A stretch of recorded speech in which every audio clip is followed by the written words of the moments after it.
कणकवलीवरून काल संध्याकाळी निघाले आणि कोकणकडनं ट्रेनने निघाले.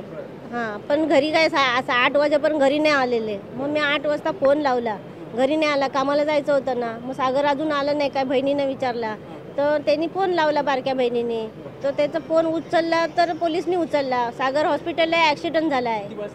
आम्ही 8 वाजता फोन केला. हां,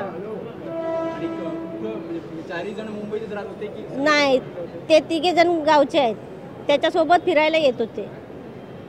मुंबईला फिरायला यायला सुट्टी आहे ना कॉलेजची, म्हणून फिरायला येत होते त्याच्यासोबत. त्याच्याच काकांचे मुलगे आहेत ते तिन्ही. पोलिसांनी सांगा त्यांनी की ॲक्सिडेंट झाला. मला काय दाखवलं नाही त्यांनी बॉडी, पण गेले म्हणून पण नाही सांगितले. चुलत दीर माझ्यासोबत आहेत ना, दत्ताराम चव्हाण, त्यांना दाखवलं. बाकी सगळ्या लोकांना दाखवलं, पण मला नाही दाखवलं.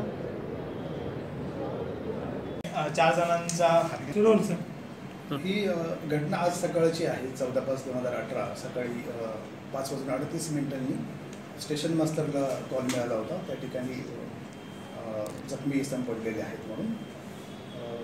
घटनेमध्ये असं की 4 लोकांचा यामध्ये मृत्यू झालेला आहे. यामध्ये सागर चव्हाण हा कोईसर कांदिवली इथला राहणारा मुलगा आहे. कणकवलीमध्ये हा लग्नाकरता गेला होता. येताना त्याच्यासोबत त्याचे चुलत भाऊ असे 4 जण कणकवलीवरून आले. दादरवरून त्यांनी बोर्डी लोकलवर येत असताना कोयसर नाला या ठिकाणी सिग्नलला गाडी थांबलेली होती. त्या ठिकाणी त्यांनी गाडीमधून उड्या मारल्या. त्याच वेळेस चर्चगेट जाणाऱ्या जी लोकल आहे आप लोकल, त्याच्या संपर्कात येऊन हा अपघात झालेला आहे. आणि त्या संदर्भामध्ये पोलीस स्टेशनला ADR दाखल केलेला असून पुढचा तपास चालू आहे. सर, मात्र फॅमिलीवाले त्यांनी प्रथमदर्शनी ही घटना रेल्वे अपघाताचीच वाटते आहे. त्याबाबत सविस्तर तपास करण्यात येत आहे.